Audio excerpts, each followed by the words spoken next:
기도하겠습니다.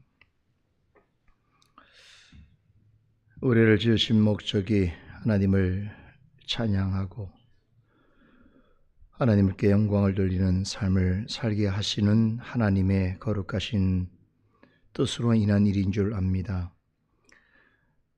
오늘도 하나님께서 사랑하시는 주님의 몸된 교회에 속하여 있는 성도들의 삶을 지켜주시고 이 저녁 이 시간에 하나님의 말씀을 듣고 말씀을 의지하여 하나님께 기도하기 원하여서 이 자리로 인도하여 주신 것을 감사드립니다. 하나님께서 특별히 사랑하시고 또 특별히 이끄셔서 이곳으로 우리를 인도하신 것만큼 오늘도 우리의 빈 마음 가운데 하나님의 은혜의 말씀으로 채워주시고 우리의 마음을 다하여 하나님께 간구할 때에 성령 하나님께서 도우시사 우리가 생각지 못하는 또 우리 속에서 날 수 없는 세상에서 줄 수 없는 하늘의 가장 좋은 것으로 우리에게 먹이시고 입히시고 새롭게 하여 주시옵소서. 이 밤에 함께하지 못하지만 또 여러 곳에 여러 처소에서 또 하나님 이 저녁을 보내는 사랑하는 주님의 교회에 속해 있는 어린 자녀로부터 모든 성도들을 기억하여 주시옵소서. 오늘도 하나님께서 우리에게 주신 이 귀한 시간 우리의 마음을 다하여 하나님 앞에 나아가기를 원하오니 하나님 우리의 마음에 성령께서 주시는 좋은 말씀의 은혜로 채워주시고 부욕해 하여 주시옵소서. 감사드리며 예수 그리스도 이름으로 기도드리옵나이다. 아멘. 우리 사사기 말씀 보겠습니다. 오늘 나눠드린 자료 보시면 되겠습니다. 14장 1절로 20절 말씀까지 교독하겠습니다. 제가 한 절, 여러분 한 절 이렇게 교독합니다. 1절부터 읽겠습니다. 삼손이 딥나에 내려가서 거기서 블레셋 딸 중 한 여자를 보고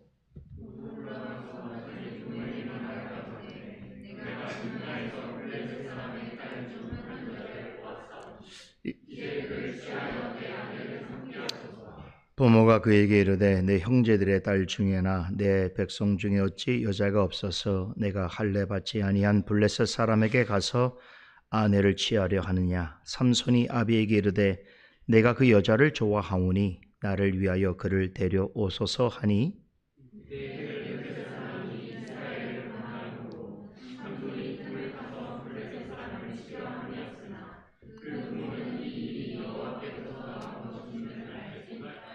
삼손이 그 부모와 함께 딥나에 내려가서 딥나의 포도원에 이른즉 어린 사자가 그를 맞아 소리 지르는지라.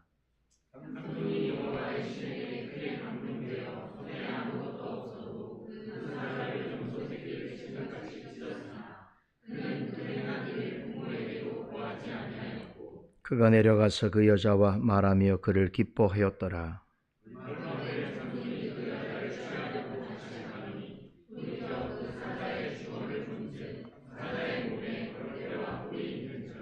손으로 그 꿀을 취하여 행하며 먹고 그 부모에게 이르러 그들에게 그것을 들여서 먹게 하였으나 그 꿀을 사자의 몸에서 취하였다고는 고하지 아니하였더라.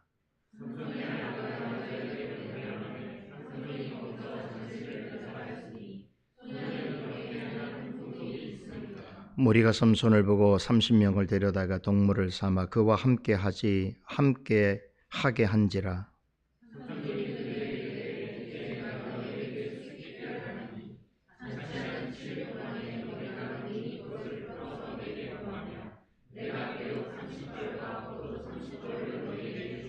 그러나 그것을 능히 내게 고하지 못하면 너희가 내게 베어 30벌과 겉옷 30벌을 줄지니라. 그들이 이르되 너는 수수께끼를 하여 우리로 듣게 하라.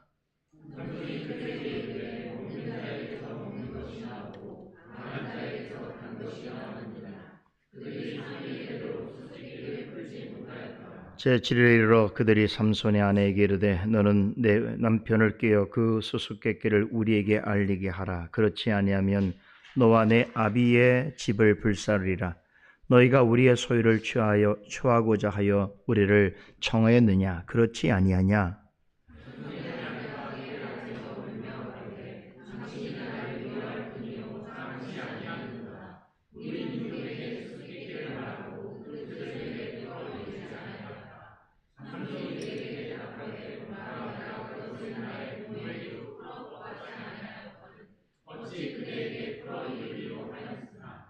7일 잔치할 동안에 그 아내가 앞에서 울며 강박함을 인하여 제7일에는 그가 그 아내에게 수수께끼를 풀어 이르매 그 아내가 그것을 그 민족에게 고하였더라.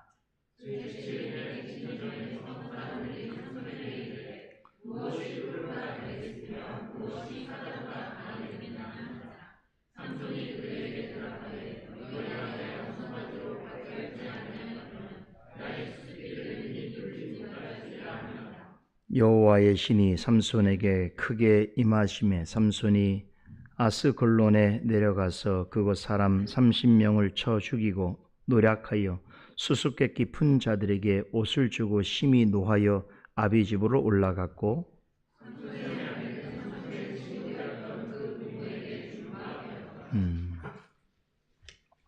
신명교 성도님 물 좀 떠오세요. 좀 미지근한 물로.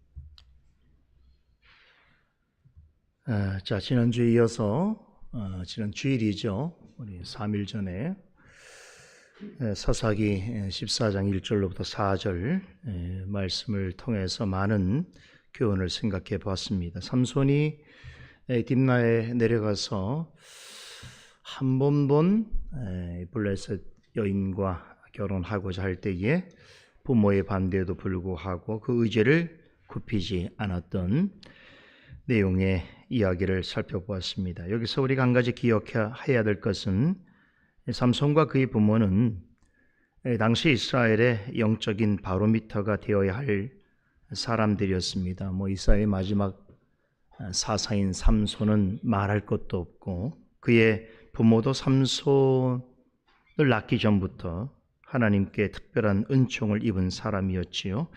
이렇게 삼손과 그의 부모는 그 당시 하나님께로부터 특별히 구별함을 받은 구원 얻은 성도를 대표하는 자라고 할 수 있겠습니다.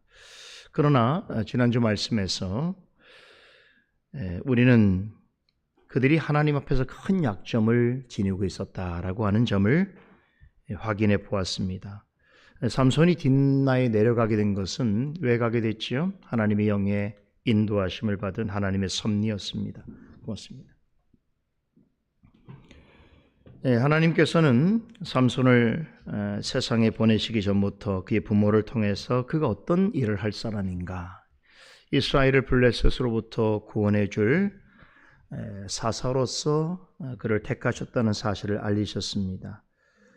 그 일을 이루는 자로 성장하도록 어린 시절부터 어른이 될 때까지 성령께서 그와 함께 하셨습니다. 삼손이 이제 성인이 되어서 딥나로 내려갈 때에도 성령께서 그와 동행하셨습니다. 이제 본격적으로 사사로서의 사명을 감당할 시기에 삼손으로 하여금 이스라엘을 압제하는 블레셋을 칠 기회를 얻게 하시기 위해서 그의 발걸음을 딥나로 인도하셨습니다. 하나님 편에서 삼손이 딥나로 내려간 것은 이스라엘을 블레셋 사람들의 손에서 건져내시기 위한 하나님의 섭리였습니다. 이 크고 거룩한 하나님의 뜻을 이루시기 위해서 그를 딥나로 보내셨습니다. 그러나 삼손은 어땠습니까? 딥나에 간 것은 잘한 일이지만 거기서 하나님의 뜻과 정반대되는 행동을 합니다. 자신에게 주어진 소명과 사명을 까맣게 망각한 채 길에서 우연히 만난 블레셋 여인의 육감적인 외모에 온통 마음을 빼앗깁니다. 황당한 것은 삼손은 그 여인의 외모에 반하여서 부모와 아무런 상의도 하지 않고 그녀와 결혼할 것을 결심합니다. 삼손은 하나님의 뜻을 어겼을 뿐만 아니라 부모의 뜻도 거역합니다. 삼손을 블레셋 사람들이 사는 땅으로 인도하여 가신 것은 분명 성령이시지만 그곳에서 한 이방 여인에게 눈이 팔려서 결혼하겠다고 하는 그런 행위를 한 것은 그의 욕망을 따라 되어진 죄입니다. 삼손은 자신의 선택에 반대 의사를 밝히는 부모에게 내가 그 여자를 좋아하오니 나를 위하여 그를 데려오소서라고 당당하게 요구합니다. 즉 삼손이 블레셋 여인을 아내로 맞이하고자 했던 그 속내는 하나님의 영광이나 이스라엘의 구원 같은 하나님의 뜻과는 전혀 상관없는 것이었죠. 오직 내가 좋아하는 일이기 때문에 나를 위하여 한 일이라고 실토했습니다. 이것은 적어도 삼손이 이 중차대한 인생의 큰 일이라고 하는 결혼과 관련해서는 자기의 소견에 옳은 대로 행하는 것을 당연시했던 당시 사람들, 보통 사람들과 다를 바가 없었습니다. 그러나 우리 모두가 잘 아는 것처럼 삼손은 이미 나실인이었습니다. 나실이라고 하면 결혼이라고 하는 인생사의 중대한 일을 생각할 때에 적어도 세상 사람들과는 다른 점이 있어야 했습니다. 아무리 한눈에 들어오는 여인을 만났다고 하더라도, 아무리 숙명적인 만남이라고 생각했다고 하더라도 그런 자를 아내로 맞이하기 위해서는 신중했어야 했습니다. 하지만 삼손이 보여준 행동은 과연 그가 구별된 삶을 사는 나실인이 맞는가? 이스라엘을 구원하기에 합당한 사사로서의 자격을 가지고 있는가라고 하는 의구심을 가질 정도로 너무나 파격적이고 충격적입니다. 사사기 기자는 그가 밝힌 결혼의 이유는 즉 부모에게 자신이 좋아해서 결정한 일이고 자신을 위한 일이라고 말한 것은 하나님의 뜻이거나 하나님의 영광과는 상관없는 그저 자신의 소견에 옳은 대로 행한 육체의 소욕을 따른 일이라는 것을 분명히 말해주고 있습니다. 결국 삼손은 부모를 공경하라고 하는 계명마저 어겼습니다. 이렇게 삼손은 하나님의 동행하심과 이끄심이 있었음에도 불구하고 큰 잘못을 행했습니다. 그런데 삼손만 잘못한 것이 아니었지요. 그의 부모도 영적으로 무지했습니다. 하나님은 그들을 통해서 이스라엘의 마지막 사사를 주셨고 또 그들의 가정 안에서 그들의 손길을 따라서 삼손을 양육하게 했습니다. 그런 점에서 삼손의 부모 역시 그 시대에 하나님께서 구원 역사를 이루시는 일에 있어서 귀하게 쓰임받는 하나님의 섭리의 도구였습니다. 그러나 마노아 부부는 하나님께서 삼손을 주신 이유와 목적을 분명히 알고 있었음에도 실제로 하나님께서 삼손을 통해서 이루어 가시는 구원의 계획과 관련해서는 아주 무지했습니다. 이방 여인에게 빠져서 결혼하고자 하는 삼손의 태도에 대해서 불편한 심경을 드러낼 뿐 삼손을 딥나로 인도하신 하나님의 뜻이나 약점이 많은 자식임에도 불구하고 그와 늘 함께 하시고 그를 통해서 목적하신 바를 이루어 가시는 하나님의 섭리에 대해서는 생각이 매우 짧았습니다. 지난 시간에 우리가 살펴본 대로 본문 4절에 삼손이 틈을 타서 블레셋 사람을 치료하여 함이었으나 그 부모는 이 일이 여호와께로서 나온 것인 줄을 알지 못하였더라라고 하는 이 말씀은 자기 생각과 자기 감정에 매몰되어서 하나님의 뜻과 섭리를 깊이 생각하지 못한 그 마노아 부부의 영적인 무지를 아주 신랄하게 질타하고 있는 것입니다. 지난 시간에 나눈 내용 중에서 한 가지 더 생각해 볼 것이 있습니다. 당시 이스라엘의 상태에 관해서입니다. 이스라엘은 블레셋에 의해서 압제를 받고 있었습니다. 하지만 이전에 보여주었던 이방 민족의 압제와는 달랐습니다. 블레셋은 전에 이스라엘을 점령하였던 여러 이방 민족들과는 달리 힘에 의한 통치를 하지 않았습니다. 칼과 채찍에 의한 강압적이고 무력적인 통치가 아니라 이스라엘 백성을 정신적이고 문화적으로 블레셋 사람들에게 예속시키는 일종의 민족 동화 정책을 사용했습니다. 이런 방식으로 철저하게 이스라엘 백성을 굴복시켰습니다. 이것은 이전에 어떤 예속 상태보다 훨씬 철저했고 더 파괴적인 결과를 낳습니다. 이스라엘 백성들은 이전처럼 육체적으로 신음하거나 괴로워하지 않았습니다. 그러므로 저항할 이유가 없었습니다. 왜냐하면 서서히 블레셋 사람들의 삶에 동화되었기 때문입니다. 나실인 삼손조차 그들이 정복한 영토에 아무런 꺼리낌이 없이 스스로 들락날락할 수 있었고 또 언제든 블레셋 사람들과 만나서 교제할 수 있었습니다. 여러분, 사사했던 삼손이 이러할 정도였다면 일반 이스라엘 백성이야 얼마나 자유로웠겠습니까? 겉으로 보기에는 블레셋 정복은 매우 평화로웠습니다. 침략자인 블레셋 사람들과 지배를 받는 이스라엘 백성 사이에 별다른 긴장이나 갈등이 없었습니다. 그 결과 이전과 달리 이스라엘 백성은 신음하거나 괴로워하면서 하나님을 간절히 찾고 부르짖을 일이 전혀 없었습니다. 이것이 블레셋 사람들이 이스라엘을 40년 동안 통치한 방식입니다. 전에도 제가 설명드린 적이 있는데 사사기에는 반복되는 패턴이 있습니다. 이스라엘이 하나님을 저버리고 우상을 섬기며 하나님이 정해주신 삶의 방식을 따르지 않을 때에 하나님께서 이방 나라를 들으셔서 이스라엘을 징계하십니다. 이렇게 이방 민족의 정복과 억압 속에서 이스라엘은 자신들을 돌아보게 되고 죄를 회개하고 하나님께로 돌아옵니다. 그때 하나님께서 그들의 부르짖음을 들으시고 사사를 세우셔서 그들을 구원하십니다. 지금까지 우리가 사사기를 통해서 살펴봤던 모든 사사들의 행적에는 이러한 패턴이 계속해서 반복되었습니다. 하지만 마지막 삼손 시대에 이르러서는 이 패턴 중에 중요한 한 가지가 빠집니다. 이스라엘이 이방 민족으로부터 정복을 당하고 억압을 받는 중에도 하나님께 구해달라고 하는 처절한 간구를 하지 않습니다. 이스라엘은 블레셋으로부터 사사 기간 동안 가장 긴 지배를 받습니다. 무려 40년 동안이나 블레셋의 압제 아래 있었습니다. 하지만 사사기 어디에도 그 긴 기간 동안 이스라엘이 하나님께 부르짖었다라고 하는 기록이 없습니다.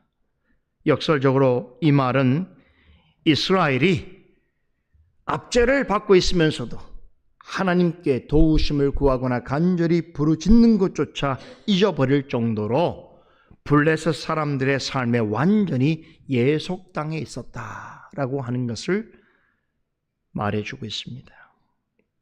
지난주 우리가 살폈던 이 사사기의 첫 번째 네 구절은 당시 이스라엘이 처해 있었던 이 매우 독특하고도 암울했던 정황을 잘 설명해 주고 있습니다. 삼손이 내려간 딥나가 이스라엘 영토 한가운데 있는 이스라엘 백성의 땅이었음에도 거기에 많은 블레셋 사람들이 자유롭게 거주하고 있었던 일이나 그들 사이를 이스라엘 백성들이 자유롭게 활보할 수 있었던 것이나 그 가운데 블레셋 여인과 결혼하는 일을 아무렇지도 않게 여긴 이런 일들은 당시 이스라엘이 거의 모든 면에서 블레셋에게 완벽하게 예속당해 있었다라고 하는 것을 말해주고 있습니다. 요즘 말로 하자면 이스라엘은 블레셋에게 완전히 먹혀버린 상태였습니다. 블레셋에 의해 통치받는 동안 이스라엘은 하나님 나라로서의 모습을 완전히 상실해버렸습니다. 겉으로 보면 갈등도 없고 싸움도 없고 매우 평화로운 상태가 오랫동안 지속되는 것처럼 보였지만 사실은 영적으로 완전히 죽어있는 상태와 다를 바가 없었습니다. 그런 상태에 있는 이스라엘을 건져내시기 위해서 하나님께서 준비하신 사사가 바로 삼손입니다. 블레셋에게 완전히 흡수되어서 블레셋 사람들의 가치관과 문화와 풍습을 그대로 수용하고 따르는 삶을 살아가기에 바쁜, 그것을 좋아해서 압제를 받으면서도 아무런 저항 의식도 갖지 못하는 이스라엘 민족을 이방 민족의 소나기에서 건져낼 기회를 찾게 하시기 위해서 하나님의 영이 삼손을 딥나로 인도하셨습니다.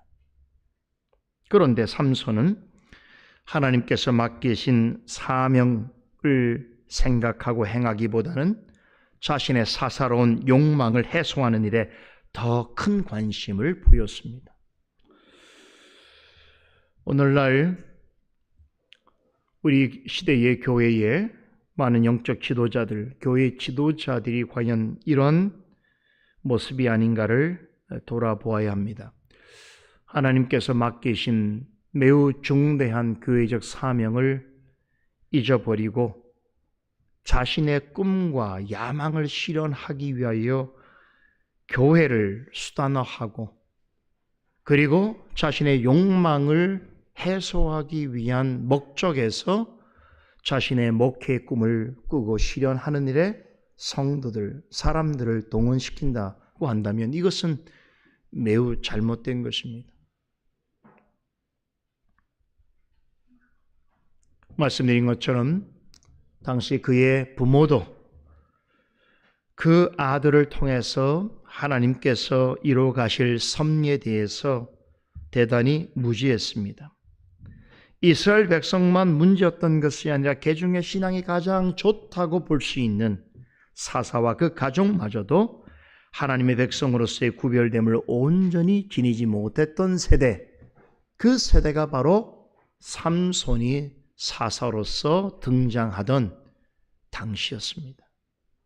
그러나 그럼에도 하나님께서는 삼손의 조상인 믿음의 족장들에게 약속하신 언약과 또한 삼손이 태어나기 전에 여호와의 사자를 통하여서 약속해 주신 그 언약을 결코 잊지 않고 계셨습니다. 비록 그들의 인간적이고 신앙적으로 나약함과 또 때로는 미련함이 여실히 드러내 보이는 상황에서도 하나님께서 그렇게 하시겠다라고 하는 약속을 언제나 하나님께서는 이루실 준비가 되어 있으셨습니다. 하나님은 언약을 말씀하시고 지키심에 있어서 언제나 전능하시고 영원히 신실하십니다. 따라서 그들의 죄와 연약함에도 불구하고 약속들을 지키실 뿐만 아니라 어떤 경우에도 그들의 죄와 연약함을 통해서도 말씀하시는 것을 반드시 이루십니다. 구원받은 사람이 범한 잘못과 실수조차 하나님의 목적에 합당한 일로 바꾸시는 그 선하신 역사를 통해서 하나님께서는 모든 언약에 신실하시며 그 언약을 이루시는 데 부족함이 없으신 전지전능하신 완전한 주권을 지니신 하나님의 하나님 되심을 스스로 증명해 나가십니다. 하나님께서는 삼손과 그의 부모를 통해서도 이 같은 일을 행하셨습니다. 삼손과 그의 부모는 삼손을 딥나로 이끄신 하나님의 뜻에 무지했습니다. 그 목적에 반하는 죄를 범했습니다. 그러나 놀랍게도 하나님께서는 그들의 죄성과 연약함을 삼손으로 하여금 이스라엘을 블레셋에게서 건져내는 구원의 역사를 이루시는 섭리의 도구로 사용하십니다.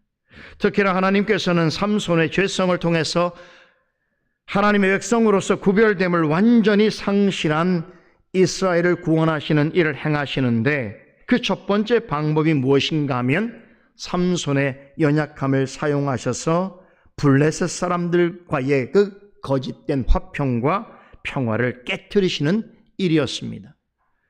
이스라엘 백성이 이방 민족에게 예속당한 채 하나님을 알지 못하는 사람들에게 완전히 동화되어서 그들처럼 살아가는 것은 결단코 하나님께서 기뻐하시는 일이 아니며 하나님보다 세상을 더 사랑하는 것은 하나님께 심판받을 두려운 죄라고 하는 것을 하나님께서는 삼손의 연약함과 그의 죄성을 통하여 명명백백하게 역사 속에 드러내십니다.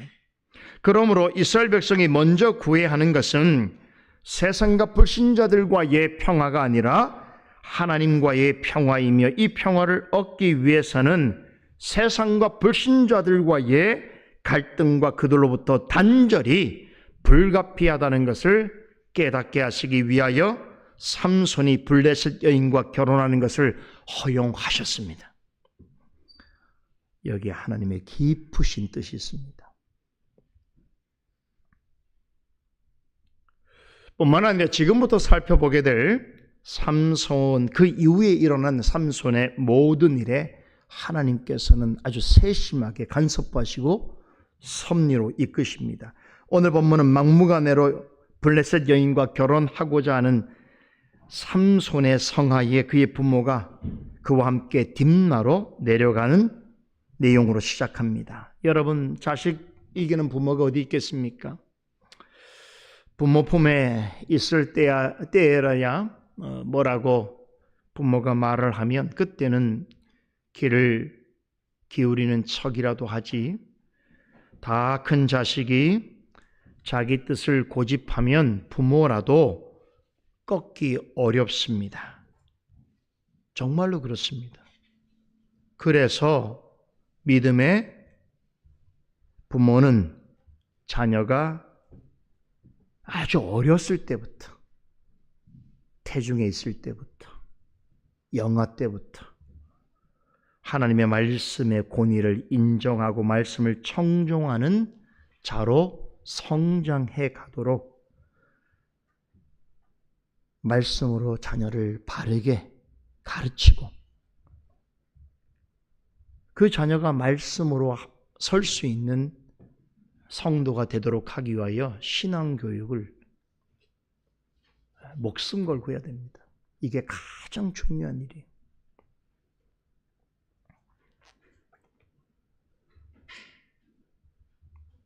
제 말이 아니에요. 성경의 가르침이.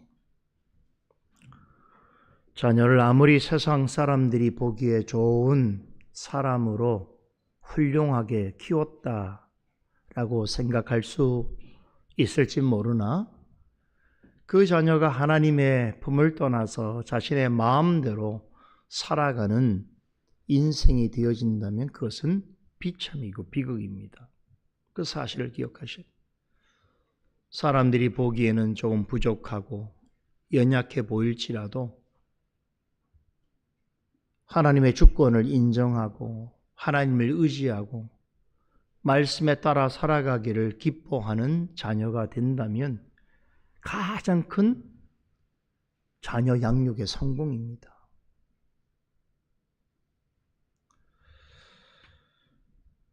바로 이런 점에 있어서 삼손의 가정에는 연약함이 있었습니다. 마노아 부부는 삼손의 그 블레셋 여인을 아내로 선택한 그것이 잘못되었다는 것을 알았지만 그의 고집을 끝내 꺾지 못합니다. 설득하려고 하다가 도리어 설득당합니다. 그래서 삼손이 좋아하는 이 블레셋 여인을 못내 며느리로 맞이하기 위해서 아들과 함께 딥나로 내려갑니다. 어떤 걸음이었을까요? 참 하나님 보시기에 합당치 아니한 며느리를 봐야 하는 부모의 마음가짐이 어땠을까요? 기뻤을까요? 착잡했겠지요. 참 이 마음은 제가 잘 알고 있는 어느 목사님의 그 실제적인 간증을 통해서 제가 들었어요. 그 사랑하는 자녀가 교회를 어느 때부터 나오지 않더니만 다 커서 불신자하고 연애하고 불신자와 결혼을 하는데, 그래도 부모님이니까 와달라고 요청해서 어쩔 수 없이 성도들에게 청첩장을 나눠줬는데, 그 결혼식장을 향하는 마음이 정말로 세상에 이렇게 무거울 수가 없었다라고 말씀하시더라고요. 아버지가 목사인데도 전혀 기독교적인 분위기와 그런 환경이 없이 그저 세상에서 사람들이 원하는 그런 결혼식을 하객으로 앉아서 지켜봐야 하는 목사인 아버지의 그 마음, 그 얘기를 저한테 전달하시더라고요. 그래서 부끄러워서 저한테도 얘기를 못했다 이렇게 말씀하시더라고요. 그런 마음이 아니었을까 싶습니다. 삼손의 부모가 그런 마음으로 함께 딥나로 내려간 것 같습니다. 그런데 딥나에 도착하고 나서는 삼손은 부모와 함께 지내지 않고 틈만 나면 밖으로 쏘다닙니다. 자칫 보면 이 성인이 되었는데 가출 청소년하고 비슷해요. 삼손의 태도가 부모와 함께 지내는 것을 좋아하지 않아요. 그리고 부모가 하지 말라는 일만 골라서 합니다. 그래서 어느 날 딥나에 있는 큰 포도원 근처를 지납니다. 나시린에게 있어서 포도원은 금지구역이에요. 나시린으로서 지켜야 할 규례에는 포도주, 독주를 먹지 말라고 하는 것 외에 생포도나 건포도 등 포도나무에서 나오는 열매와 씨도 먹지 말라는 규정이 있습니다. 그런데 삼손은 그런 것은 아랑곳하지 않고 포도원 주변을 배회합니다. 그때 어딘가 포도원에서 나온 한 마리 사자와 마주하게 됩니다. 우리 개역 성경에는 어린 사자라고 번역이 되어 있습니다만 원문 성경에 보면 그 표현대로 개역 개정판에서는 젊은 사자라고 잘 번역하고 있습니다. 젊고 사나운 사자 한 마리가 먹잇감을 찾고 있었습니다. 때마침 맞닥뜨린 삼손을 사자가 노려보다가 으렁대면서 덤벼들었습니다. 지금까지 삼손의 인생에서 처음 맞이한 위기였습니다.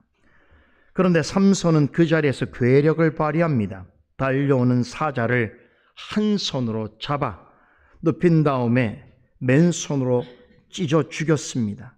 삼손은 손에 아무런 무기를 들고 있지 않았지만 조금도 두려워하지 않았습니다. 백수의 왕이라고 하는 사자와 맞서서 담대하게 승리했습니다. 사사기 기자는 6절 초반부에서 삼손이 그렇게 할 수 있었던 이유를 설명합니다. 그것은 삼손이 대단해서가 아니라 그때 여호와의 영이 그에게 강하게 임재하셨기 때문입니다. 삼손이 사자를 찢어 죽인 사건은 여호와의 영이 임하여 행한 첫 번째 기적입니다. 자, 이 기적은 다음과 같은 세 가지 영적 교훈을 우리에게 전해줍니다. 첫째는 삼손이 다른 사사들이 갖지 못했던 괴력을 가지게 된 것은 하나님이 주신 권능이다라는 것입니다. 하나님은 삼손으로 하여금 이스라엘을 블레셋에게서 건져내게 하시기 위해서 특별한 은사를 주셨습니다. 사자를 만날 때 삼손은 그 특별한 은사를 처음 발휘하게 되는데 이게 매우 성공적이었습니다. 둘째로 삼손이 맨손으로 사자를 찢어 죽인 사건은 장차 사자처럼 강하고 사나운 힘을 가지고 있는 블레셋 족속을 패망시킴으로 이스라엘을 구원해 낼 것을 암시하는 예표입니다. 이를 위해서 하나님께서는 삼손에게 어마어마한 힘을 발휘할 수 있는 능력을 베푸십니다. 셋째로 이 사건은 여호와의 영이 임하여 이끄는 사람은 삼손처럼 원수 앞에서도 담대할 수 있으며 하나님을 전적으로 의지하고 따른다면 어떠한 두려움도 이기고 마침내 승리할 수 있음을 증거해 주고 있습니다. 사도 베드로는 믿는 자를 대적하는 마귀와 악한 세력을 으렁거리면서 두루다니며 삼킬 자를 찾는 우는 사자에 비유합니다. 하지만 베드로는 누구든지 모든 염려를 주님께 맡기고 주 안에서 항상 깨어있는 사람은 오는 사자같이 덤비는 원수 마귀라도 능히 대적할 수 있고 승리할 수 있다라고 가르칩니다. 이런 점에서 볼 때 삼손이 딥나의 포도원 근처에서 젊은 사나운 사자를 만난 것도 하나님의 섭리입니다. 그러나 삼손은 이것을 깨닫지 못했습니다. 하나님께서는 이번에도 삼손의 연약함에도 불구하고 그것을 통해서 하나님의 선한 뜻을 이루고 전하는 계기로 삼으셨습니다. 그러나 삼손은 이 놀라운 사건을 경험했음에도 불구하고 자신의 부모에게 전하지 않습니다. 이 빛난 승리의 기쁨을 부모와 나누지 않습니다. 왜 그랬을까요? 아마도 이번에도 부모에게 이야기한다면 괜한 잔소리를 들을까 하는 염려가 있었기 때문일지도 모르겠습니다. 네가 나신 일인데 왜 포도원 근처를 가느냐? 포도원은 절대로 가서는 안 되는 곳인데 왜 거기를 가서 그런 어려움을 자초하느냐? 그런 소리를 들을 수 있었겠지요.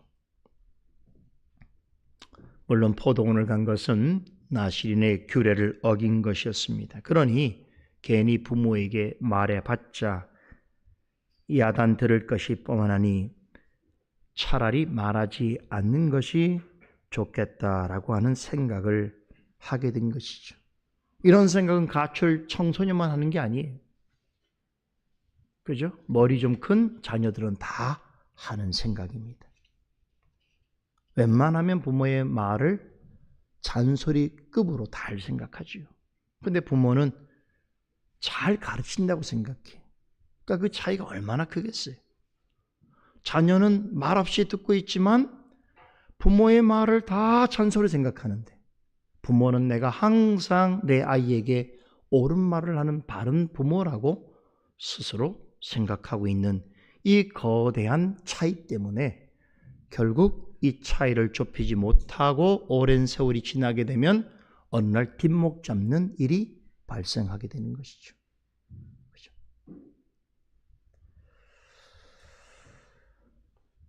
여러분, 삼손이 이 놀라운 기적을 처음 발휘한 일을 부모에게 말하지 않고 그럼 누구에게 말했을까요? 이 일을 누구랑 나눴을까요?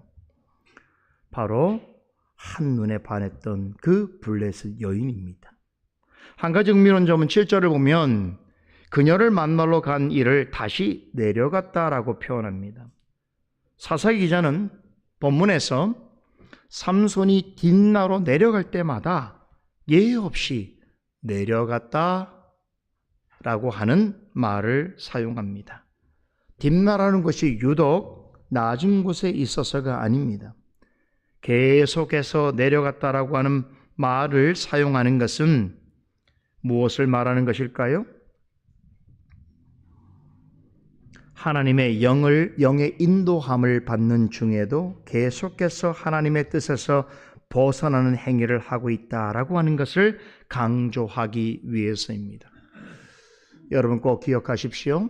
성령의 내주하시는 은혜 가운데 있는 사람이라도 하나님의 뜻과 의지보다 자신의 생각과 고집을 앞세운다면 죄를 범할 수 있습니다. 죄를 범하게 됩니다. 삼손이 그랬습니다.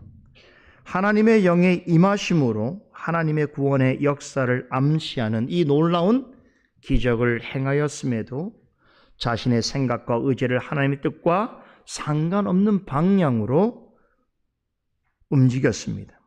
여러분, 이게 참 모순된 일처럼 보이지만 실제로 그런 일이 일어납니다. 하나님께서는 당신의 목적을 이루시기 위해서 섭리 가운데 그를 어디로 인도하시는데 그곳에 인도함을 받은 자는 하나님 뜻과 전혀 상관없는 일을 열심히 행합니다. 그런 모순된 상황이 우리 가운데도 있을 때가 많습니다.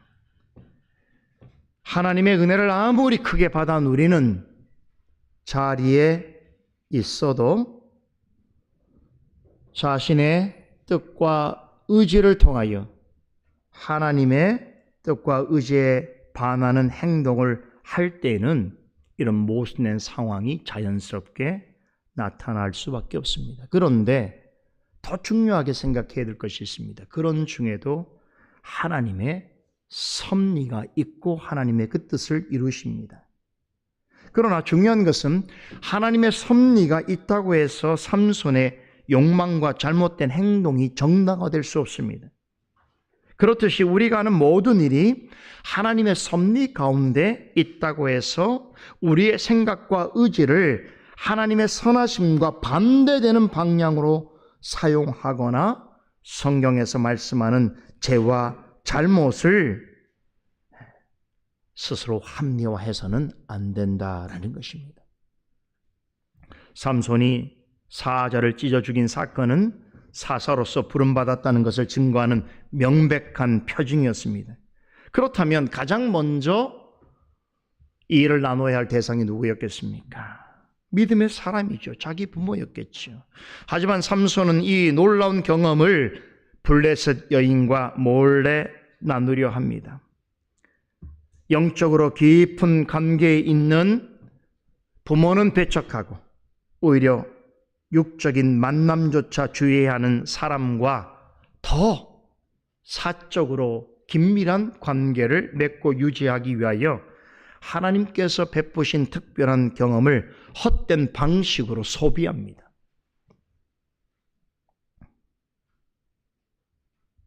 사사로서 이스라엘의 구원과 하나님의 영광을 위하여 기억해야 할 하나님의 행하신 놀라운 역사를 하나님이 기뻐하지 아니하는 상대와 육체의 사랑을 나누기 위한 자기 자랑의 언어, 그리고 실없는 밀어로 바꾸어서 전합니다. 이것이 얼마나 큰 잘못인지를 생각지 못하는 것이. 며칠 후에 또 삼손은 또다시 그 여인을 만나러 딥나로 갑니다. 그런데 가던 길에 며칠 전에 딥나의 포도원 근처에서 젊은 사자를 때려 찢어 죽인 일이 떠올랐습니다. 그래서 가던 길을 바꾸어 그곳으로 갑니다. 본문 8절은 이런 삼손의 태도를 삼손이 그 여자를 취하려고 다시 가더니 돌이켜라고 전합니다. 여기서 돌이켜라고 하는 이 말, 히브리어 스루라고 하는 동사를 번역한 것인데 원래 뜻은 길에서 벗어나다, 옆으로 세다입니다. 이 말은 삼손의 다음 행동 역시 하나님의 뜻에서 벗어나 있음을 암시해 주고 있습니다. 가서 보니 얼마 전에 자신이 손으로 찢어 죽인 사자의 사체 가운데 꿀이 가득 고여 있는 것을 보게 됩니다. 참 신기한 일이죠. 죽은 사자의 몸에 벌들이 막 돌아다니고 있는데 그곳을 가보니 꿀이 고여 있었습니다. 삼손은 그 꿀을, 사체를 헤집으면서 그 꿀을 손으로 퍼먹습니다. 그리고 남은 것은 준비해간 주머니에 담아서 가지고 갑니다. 얼마나 맛있었는지 가는 길에 계속 퍼먹습니다. 가면서 먹고 먹으면서 갔습니다. 여러분, 삼손이 이번에도 나슬인의 규례를 어긴 것을 여러분 기억하십니까? 나실인은 사람이든 동물이든 시체를 가까이에서는 안 됩니다. 그런데 삼손은 꿀을 먹기 위해서 죽은 사자의 몸에 손을 댔을 뿐만 아니라 사자의 사체를 해치고 그 속에 있는 꿀을 꺼내내었습니다.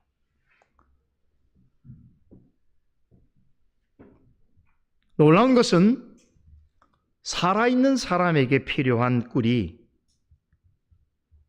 나실인으로서는 손대면 안 되는 죽은 것의 몸속에 있었다는 것입니다. 여러분, 시체 속의 꿀, 이 말이 어떻게 들립니까? 이런 말을 들어본 적 있습니까? 시체 속의 꿀. 이것은 참으로 이율배반적인 말입니다. 왜 그렇습니까? 죽은 것에서 산 자를 위한 무엇이 존재할 수 있겠는가? 그런데 삼손은 죽어 있는 것에서 산 무엇인가를 발견하고 그것을 취합니다. 그렇다면 삼손이 목격하고 가져간 사자 사체 속에 고여 있는 꿀은 무엇을 의미하는 것인가? 말씀드린 대로 시체와 꿀은 전혀 어울리지 않습니다. 엄밀히 말하면 이 둘은 공존할 수 없습니다. 그런데 삼손이 본 것은 시체 속의 꿀입니다. 그것은 당시 이스라엘이 블레셋과 공존하고 있는 상황을 나타냅니다. 산자의 나라인 이스라엘이 죽은 자의 나라인 블레셋의 압제를 받고 있으면서도 아무런 갈등 없이 사이좋게 지내고 있는 현실, 그 속에서 이스라엘 백성은 하나님께 부르짖는 것조차 잊어버리고 오히려 블레셋 사람들처럼 변해가고 있는 현실, 그럼에도 그것이 하나님 앞에서 죄라고 하는 것을 알지 못하는 현실, 이렇게 영적으로 깊이 병들고 타락해가는 이스라엘의 영적 현실을 사자의 시체 속에 꿀이 있는 광경을 통해서 나타내 보여주신 것입니다. 그런데 이 아랑곳하지 않고 삼손과 그의 부모는 사자의 시체에서 가져온 꿀을 함께 나눠 먹습니다. 삼손은 그 꿀을 어디에서 얻었는지 말하지 아니하고 부모에게 가져다 줍니다. 그로서는 당연한 일이겠죠. 이번에도 이 일을 말해봤자 부모님에게 잔소리를 들을 것이 뻔하다. 왜 그렇습니까? 이것은 분명 나실인의 규례를 어긴 행동이었습니다. 삼손은 사자의 사체에 가까이 다가갔을 뿐만 아니라 손으로 그것을 만졌습니다. 그리고 그 사체에서 꿀을 퍼왔습니다. 여러분, 삼손이야 나실인의 규례를 어긴 것이니 그럴 수 있다라고 치더라도 그 부모는 꿀을 먹기 전에 그 꿀의 출처를 물어보았어야 했습니다. 도대체 너는 이 꿀을 어디서 가져왔느냐라고 물었어야 되지. 그러나 그의 부모는 정말로 꿀 먹은 벙어리처럼 아무 말도 하지 않습니다. 부모가 정말로 물어야 할 것은 묻지 않고 하지 않아도 되는 말은 늘 하는 것, 그게 자녀들이 볼 때 가장 좋지 못한 부모의 모습이죠. 배우고 싶지 않은 부모 모습이 거예요. 정말 물어야 할 것은 물어야 되는데 묻지 않습니다.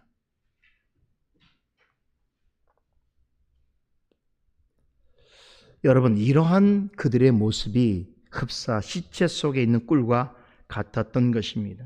분명히 하나님의 사람인데 하나님의 사람으로서 전혀 어울리지 않는 행동을 하고 있다는 것이에요. 이 모순적인 상황,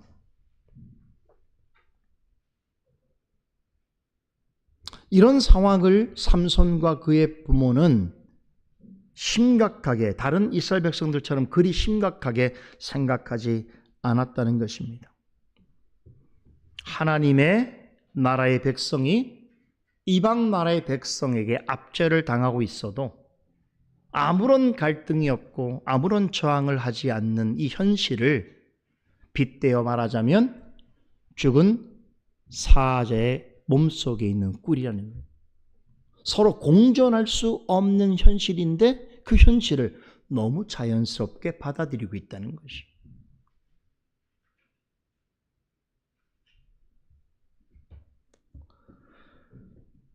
삼손과 그의 부모도 영적으로 이런 상황 가운데 있다고 한다면 그 당시에 사사시대의 일반 이스라엘 백성들의 영적 수준이 어느 정도였는지를 충분히 가늠하고도 남습니다.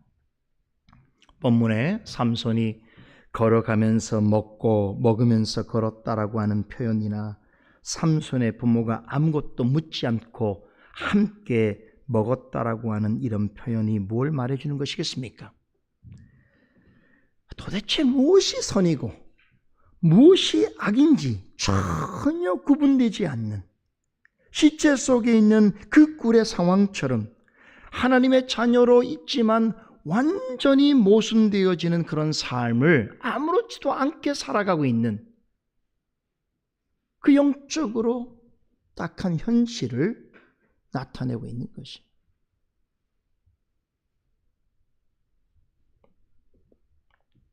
나실이라고 한다면 사자의 사체에 가까이 가서도 안 되겠지만 그것을 보았다고 할 때는 매우 주의했어야 하는 거예요.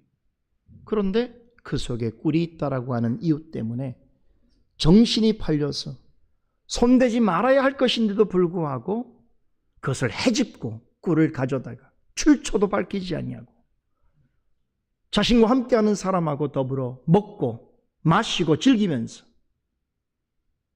블레셋 사람들과 같은 방식의 생각과 삶을 이어해 가고 있는 그들의 모습을 사체 속에 있는 꿀로 나타낸 것입니다.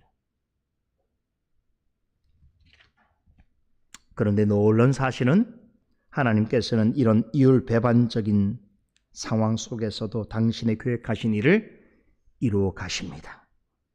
삼손이 자신의 부모에게 비밀로 붙였던 이 사건을 통해서 어떤 일이 벌어진 줄 아십니까? 이제 드디어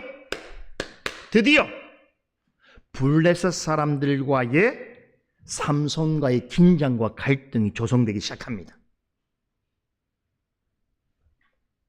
그리고 나아가서 삼손으로 하여금 블레셋 사람들을 쳐서 이스라엘 백성들을 구원해야 한다라고 하는 사명감을 촉발시키는 아주 중요한 계기로 활용되어집니다.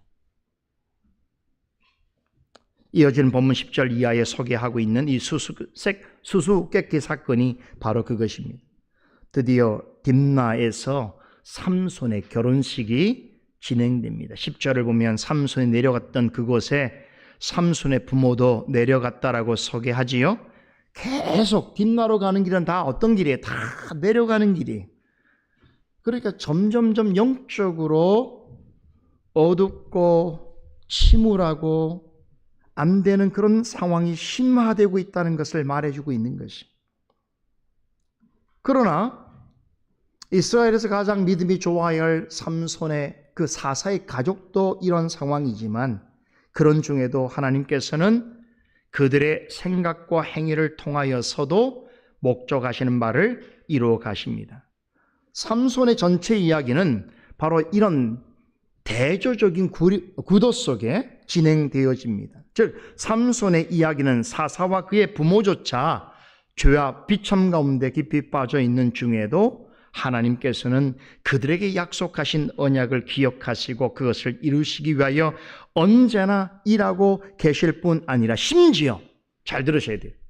그들의 죄와 허물과 실수와 연약함마저 이스라엘을 구원하시는 일에 사용하시는, 섭리로 사용하시는 그 하나님의 전능하시고 신실하신 능력과 하나님의 놀라우신 일하심을 이 사사기, 특별히 삼손의 이야기를 통하여 극명하게 나타내 보여주고 계시는 것입니다.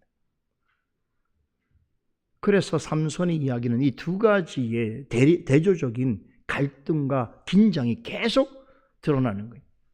그러니까 마땅히 하나님의 뜻을 수행해야 될 사람들의 그 무지와 그 죄악이 여실히 드러나는 중에도 심지어 하나님께서 그들의 그것을 통하여서도 하나님의 뜻을 이루시는 역사를 나타내 보이시는 것이. 여러분, 삼손은 기어코이 블레셋 여인과 결혼합니다. 그리고 자신의 결혼을 축하받기 위해서 손수 7일 동안 혼인잔치를 엽니다. 그런데 이 모든 일이 이스라엘의 전통이 아니라 블레셋 사람들의 풍습을 따라서 진행됩니다. 그의 부모도 이 일에 들러리로습니다. 이스라엘의 관행에 따르면 신랑의 아버지가 사람을 신부의 집에 보내어서 결혼 지참금을 주고 신부를 신랑의 집으로 데려오는 것이 통상적인 절차입니다. 우리는 그것을 아브람을 통해서 확인했죠. 자식을 결혼시키고자 하는 아버지가 사람을 보내서 그 대상이 되는 여인에게, 그 가족에게 결혼 지참금을 전해주고 그녀의 설득과 그 가족의 설득을 얻고 그녀를 자신의 아들의 집으로 데려오게 하는 것이 이스라엘의 결혼 전통입니다. 그런데 삼손의 경우는 어떻습니까? 삼손의 아버지가 직접 지참금을 들고 신부의 집을 찾아갑니다. 그런데 그 신부는 삼손의 집으로 오지 아니하고 자신의 집에 머물면서 오히려 삼손이 그녀의 집에 함께 머물게 됩니다. 우리나라 같으면 옛날에 대릴사이 제도 같은 것이었지요. 아무튼 신랑이 처가에 사는 것은 이스라엘 전통이 아닙니다. 이렇게 삼손은 이방 풍습에 따라서 결혼식을 진행하고 잔치를 주도합니다. 본문 10절은 이것을 당시 소년, 청년들이 행하는 풍습이었다라고 이것이 사실임을 확증해 주고 있습니다. 이 같은 장면은 다시 한번 당시 이스라엘이 얼마나 이방 사람들의 정신과 문화에 철저하게 예속당해 있었는가를 잘 보여주고 있습니다. 한 가지 재미있는 것은 10절에 삼손의 아버지가 여자 애교로 내려갔다라고 하는 전하는 말에서 이 여자라고 하는 말이 원문에 보게 되면 이 처녀를 가리키는 히브리어가 사용되지 않아요. 베툴라라고 하는 단어는 처녀를 가리키는데 본문에 나와 있는 이 블레셋 여인을 가리키는 말은 모두가 결혼한 여자를 가리키는 이샤라고 하는 단어입니다. 이 말이 일적에서부터 계속해서 사용되고 있는데 이것은 삼손의 첫 결혼 상대인 이 블레셋 여인이 처녀가 아니라 결혼한 적이 있는 과부였거나 혹은 이혼녀일 가능성이 매우 높다는 것을 말해주고 있습니다. 여러분, 삼손을 단 한 번에 사로잡을 정도의 그 매력적인 외모를 지니고 있는 이방 여인이라고 한다면 충분히 그럴 수 있었겠죠. 그죠? 이전에 다른 남자 만나서 결혼했다고 하더라도 수번 이혼했다고 하더라도 전혀 이상할 것이 없는 사람이지요. 여하튼 이방의 풍습대로 7일간 결혼식이 진행되었습니다. 결혼식이라고 하지만 삼손의 하객은 부모뿐입니다. 혼인잔치에 온 대부분의 손님은 누굽니까? 블레셋 사람들이. 그런데 그들 중 일부가 삼손을 축하해 준다는 명목으로 블레셋 남자 30명을 데려옵니다. 잔치 자리에서 며칠 동안 함께 먹고 마시면서 그들은 삼손의 친구가 됩니다. 그런데 잔치가 좀 이렇게 무료하게 생각되었든지 아니면 연애에 더 흥을 돋구고자 해서였든지 삼손은 잔치 자리에서 돌연 그 30명의 친구들에게 수수께끼를 냅니다. 12절에서 13절에 나오는 내용인데요. 한번 보세요. 우리 함께 읽어볼까요? 이제 내가 너희에게 수수께끼를 하리니 잔치하는 7일 동안에 너희가 능히 그것을 풀어서 내게 구하면 내가 베어 30벌과 겉옷 30벌을 너희에게 주리라. 그러나 그것을 능히 내게 구하지 못하면 너희가 내게 베어 30벌과 겉옷 30벌을 줄지니라 라고 제안합니다. 자, 그러자 그들은 삼손의 수수께끼 제안을 받아들입니다. 자, 그 순간 이 기쁘고 즐거워야 할 혼인 잔치 자리가 갑자기 긴장감이 감도는 일종의 퀴즈 대회로 변하게 됩니다. 그동안은 서로 친밀한 관계 속에서 먹고 마시자 즐기자 하던 분위기가 편을 나눠지면서 서로에 대해서 이것을 맞춰야 되는 그런 경쟁적 관계로 이 분위기가 바뀝니다. 자, 이제 삼손이 퀴즈 문제를 낼 차례입니다. 삼손이 말합니다. 14절에 나오죠. 퀴즈 문제는 먹는 자에게서 먹는 것이 나오고 강한 자에게서 단 것이 나왔다 하는 것입니다. 그러면서 이것이 무엇입니까? 라고 물었던 것이지요. 여러분, 이것은 단순한 수수께끼가 아닙니다. 왜 그렇습니까? 이것은 삼손의 주관적인 경험에 근거한 것이었기 때문입니다. 얼마 전에 딥나 포도원 근처에서 젊은 사자를 죽인 후에 그 사체에서 꿀이 나온 지극히 개인적인 경험을 바탕으로 낸 문제입니다. 그러니까 사실 말이 퀴즈 문제이지 이거는 풀 수가 없는 문제예요. 삼손이 한 일을 알지 못한다면 누구도 알 수 없는 문제였습니다. 삼손은 자신만이 알고 있는 문제를 낸 것입니다. 그러니까 속으로 어떤 생각했겠어요? 당연히 저들은 풀 수 없으니 내가 퀴즈 상품으로 내건 배옷 30벌과 겉옷 30벌은 내 것이다라고 속으로 좋아했을지도 모릅니다. 여기서 삼손이 있는 문제를 우리 다시 한번 보겠습니다. 먹는 자에게서 먹는 것이 나오고 강한 자에게서 단 것이 나왔다라고 하는 이 문장은 두 개의 문장으로 구성되어 있지요. 그런데 앞문장에 먹는 자와 뒷문장에 강한 자, 또 앞문장에 먹는 것과 뒷문장에 단 것은 동격입니다. 같은 것입니다. 즉 앞에 나오는 먹는 자와 강한 자는 같은 것이고 뒤에 나오는 먹는 것과 단 것 역시 같은 것입니다. 그렇다면 이건 뭘 얘기하는 거겠어요? 전자는 사자를, 후자는 꿀을 가리킵니다. 그런데 이 문제를 누가 풀 수 있겠어요? 자기신만이 알고 있는 자신의 고유한 경험에서 비롯된 문제인데 그걸 누가 답을 할 수 있냔 말이에요.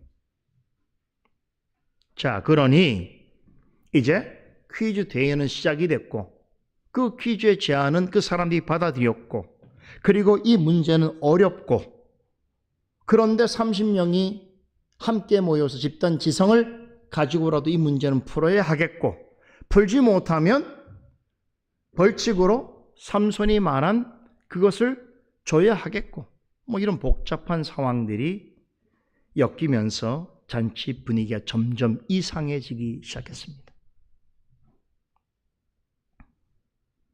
제법 큰 판돈이죠. 이제 삼손과 30명의 블레셋 친구들 사이에는 미묘한 갈등의 전운이 감돌기 시작했습니다. 그런데 30명의 친구들은 3일이 되도록 문제의 답을 얻지 못합니다. 그러자 그들은 점점 더 강한 결속력을 보입니다.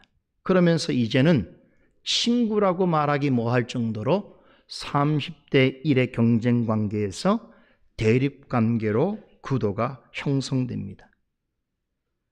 그때까지는 이 일이 앞으로 벌어질 얼마나 엄청난 파국을 몰고 올 재앙의 씨앗이라는 것에 대해서는 아무도 알지 못했습니다. 그냥 퀴즈라고만 생각했습니다. 30명의 블레셋 친구들은 문제를 받은 지 4일째가 되자 단체로 삼손의 신부에게 찾아갑니다. 우리 한글 개역 성경에서는 7일이라고 이렇게 기록이 되어 있습니다만 중요한 사본에는 거의 대부분 4일로 기록되어 있습니다. 여러 영어 성경에도 찾아보면 4일째라고 번역하고 있습니다. 본문 17절에 삼손이 그 아내의 성화에 못 이겨서 그녀에게 수수께끼 답을 알려준 것이 7일째라고 전하는 것으로 보게 될 때에 오히려 제가 볼 때도 4일째라고 보는 것이 더 합리적이다 이렇게 생각됩니다. 아무튼 3일 후에 수수께끼를 풀지 못한 이 블레셋 친구들은 다음날 삼손의 아내를 찾아가서 무시무시한 협박을 합니다. 너는 내 남편을 깨워서 그 수수께끼를 우리에게 알리게 하라. 그렇지 아니하면 너와 내 아비의 집을 불사르겠다라고 15절에 말합니다. 그들로서는 삼손의 아내에게 물어보는 것 외에는 달리 답을 알 길이 없었던 것은 이해 가지만 또 다른 잔치의 주인공이라고 할 수 있는 신부에게 찾아가서 그것도 동족인 여성에게 이것이 협박했다고 하는 것은 애초에 그들이 어떠한 성정을 가지고 있는 사람들이었는가를 말해주고 있습니다. 잔치집에 와서 보니 친구인 것처럼 행동했지만 본래부터 대단히 비인격적이고 비인간적이며 폭력적인 사람들이었습니다. 30명의 건장한 남자들이 몰려와서 이런 협박을 하는데 무서워하지 않을 사람이 어디 있겠습니까? 여인이라 더욱 그럴 수밖에 없었습니다. 삼손의 아내는 그들의 위협에 넘어갔습니다. 그녀는 그래서 삼손에게 가서 호소하기 시작합니다. 당신은 분명히 나를 미워할 뿐 나를 사랑하지 않는 것이 분명합니다. 그러니 당신이 내 나라 사람들에게 수수께끼를 내놓고도 나에게 답을 주려고 하지 않는 것이지요라고 울면서 불만을 토해냅니다.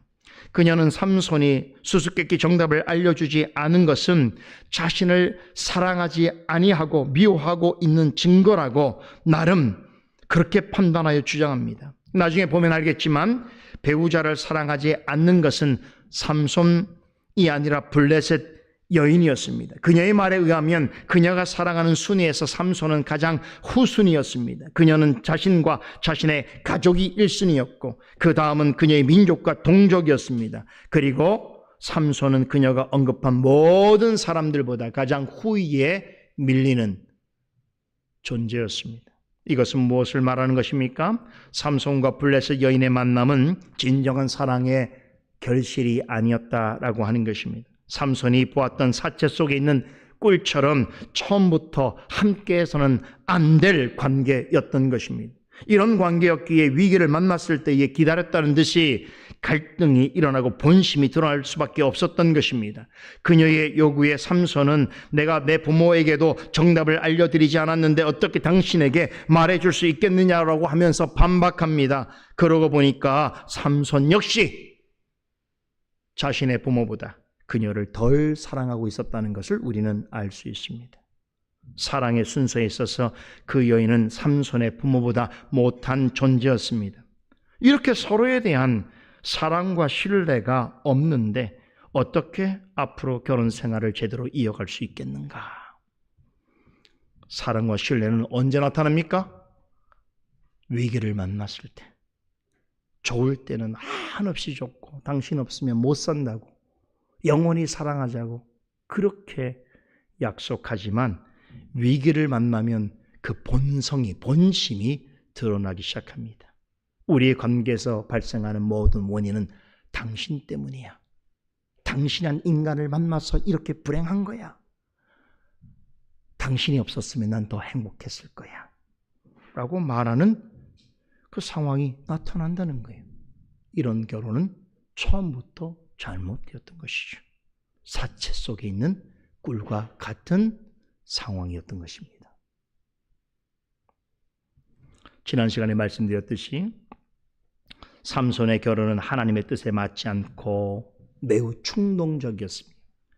권위 있는 가르침과 부모의 조언을 거역한 일이었습니다.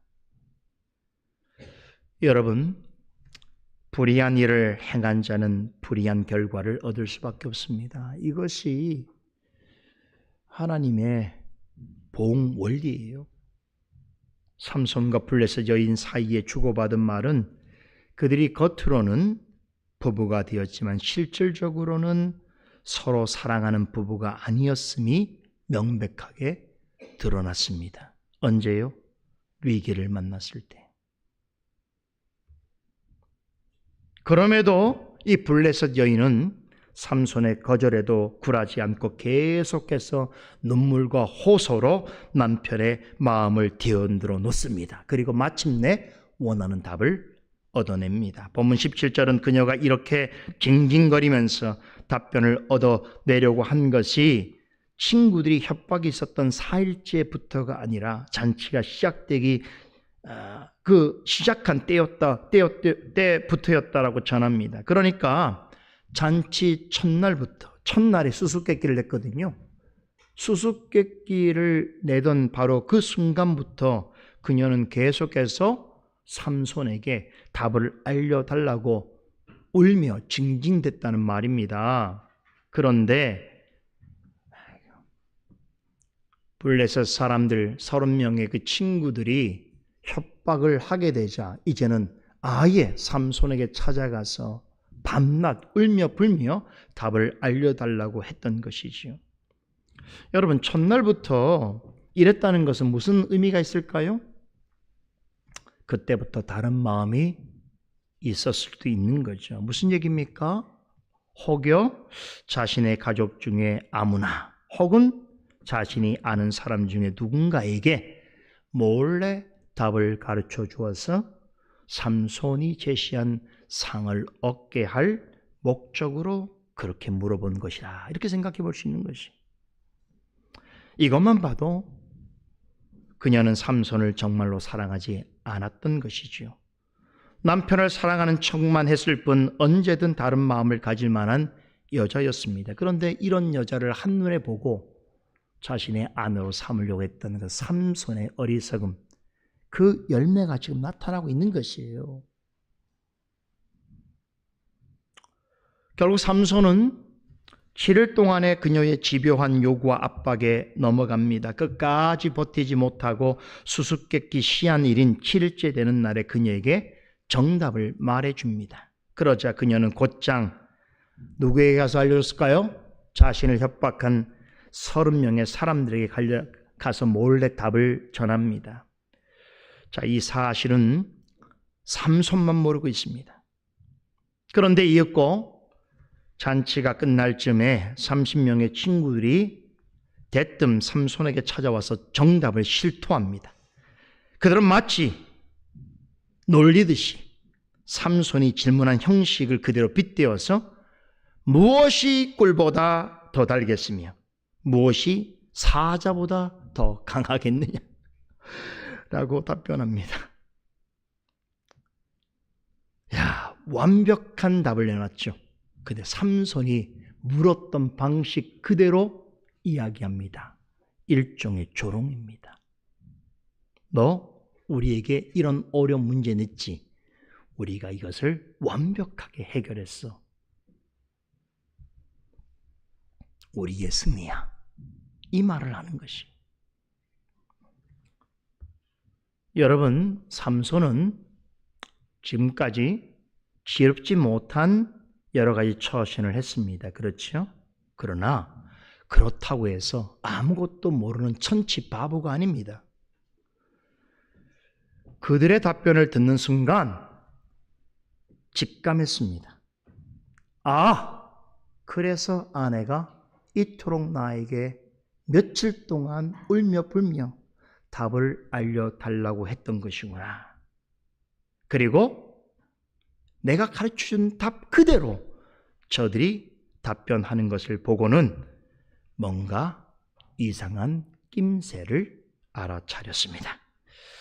그들이 자신의 아내를 구슬리지 않았다면 결코 있을 수 없는 이라고 하는 결론에 이르게 됩니다. 이에 삼손은 그들에게 너희가 내 암송아지로 밭갈지 아니하였다면 나의 수수께끼를 능히 풀지 못하였으리라라고 말합니다. 삼손은 이들의 태도에서 자신 모르게 저들이 자신의 아내에게 뭔가 비열한 행동을 한 것 같다라고 하는 생각을 가지게 되었는데 그 직감은 정확했습니다. 더 나아가서 자신의 아내에게도 큰 실망의 빛을 드러냅니다. 여기서 보면 삼손은 그들에게 아내를 암송아지라고 묘사하면서 너희가 그 소를 밭갈지 않았더라면 그 수수께끼 해답을 찾을 수 없었을 것이라고 말합니다. 여기서 밭갈다라고 하는 말은 두 가지 부정적인 의미가 있습니다. 서로 합의하에 이를 도모했거나 아니면 성적인 관계처럼 서로 간에 부정한 행위를 했다는 뜻입니다. 이 중에 어느 것이든 간에 이 일은 삼손에게 무시무시한 분노를 유발시키게 됩니다. 친구라고 생각했던 블레셋 사람들이 자기 아내에게 행한 일을 기억하면서 삼손은 이 두 부류의 사람들에게 어마어마한 배신감과 분노를 느끼게 됩니다. 그런데 그 배신감과 분노를 다른 동네에 살고 있는 블레셋 사람들에게 쏟아냅니다.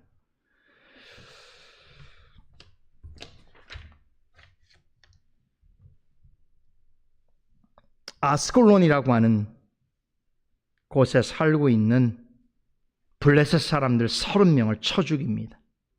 그리고 그들에게서 빼앗은 옷을 수수께끼의 정답을 맞춘 자들에게 전달합니다. 여러분, 다 왔습니다.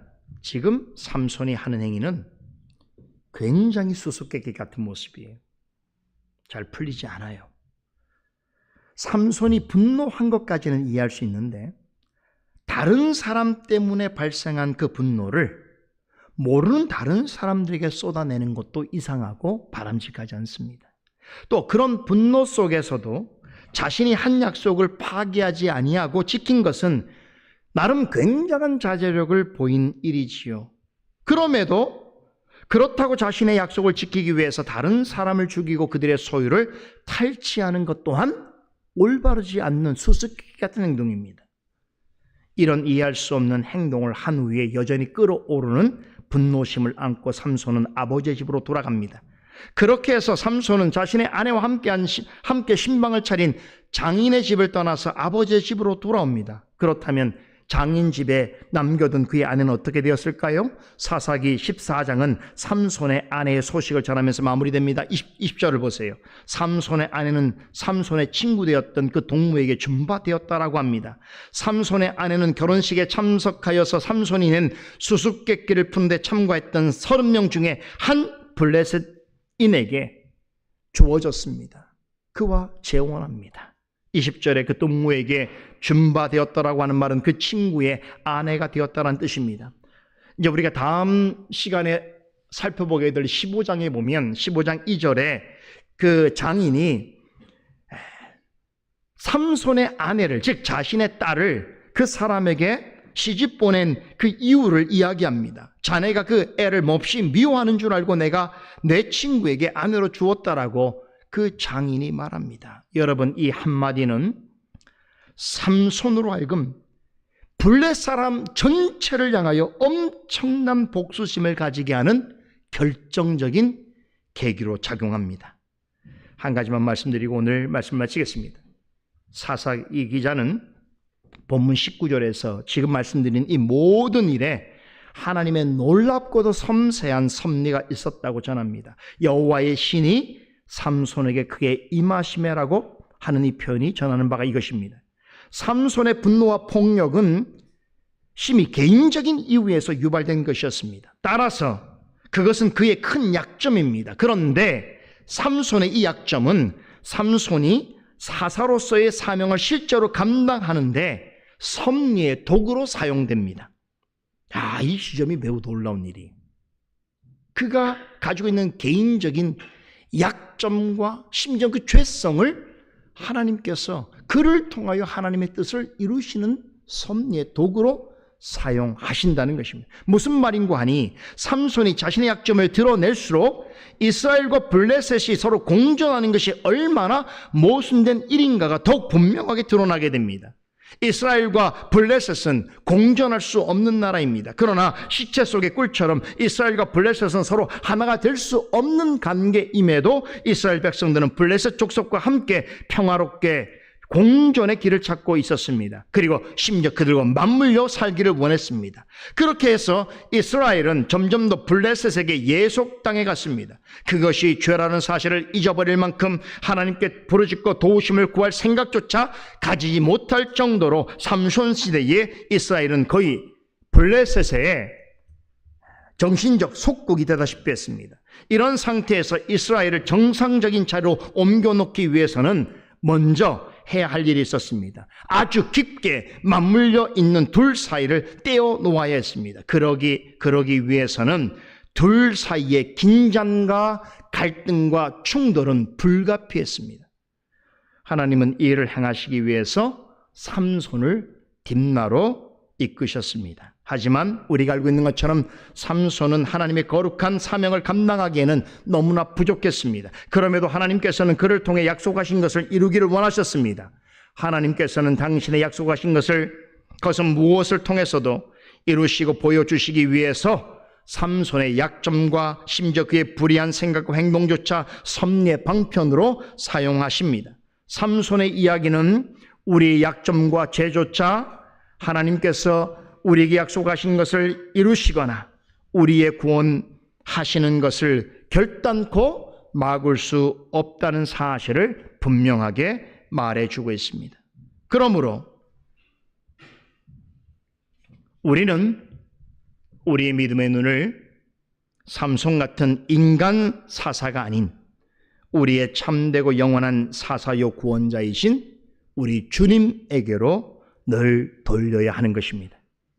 그리고 약점과 결점이 많음에도 우리를 하나님의 자녀로 택하여 주시고 우리가 행하는 일을 통하여서 하나님이 목적하시는 것을 이루어 가시며 하나님을 사랑하는 자에게 모든 것이 협력하여 선을 이루시는 그 하나님을 찬송하고 영광 돌려야 하는 것입니다.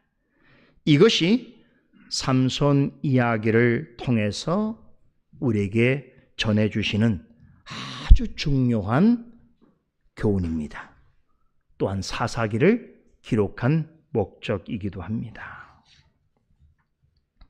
오늘은 여기까지 말씀 전해야겠습니다. 잠시 기도하겠습니다. 하나님, 은혜를 감사합니다. 오늘도 사사기 14장 말씀 전체를 통해서 하나님께서 모든 역사 속에 하나님의 택하신 자를 통하여 이루어 가시는 구원의 방식과 또 그 구원을 이루어 가시기 위하여 섭리하시는 하나님의 섬세하고 놀라운 일하심에 대해서 살펴보게 되었습니다. 오늘 우리가 그런 하나님을 생각하게 될 때에 우리 역시 사사시대와 다를 바 없는 영적으로 피폐한 시대를 살아가고 있는 중에 있음을 깨닫고 우리가 늘 말씀 가운데 있으며 그 말씀으로 통하여 바른 것을 판단하고 또한 옳은 자리로 이끄시는 주님의 손을 따라 하나님 기뻐하시는 길로 나아갈 수 있는 저희가 되게 하여 주시옵소서. 남은 시간 함께 기도할 때 성령께서 우리의 마음 가운데 함께 하시고 우리의 기도를 도우시며 기도를 들어주시옵소서. 예수 그리스도 이름으로 기도드리옵나이다. 아멘.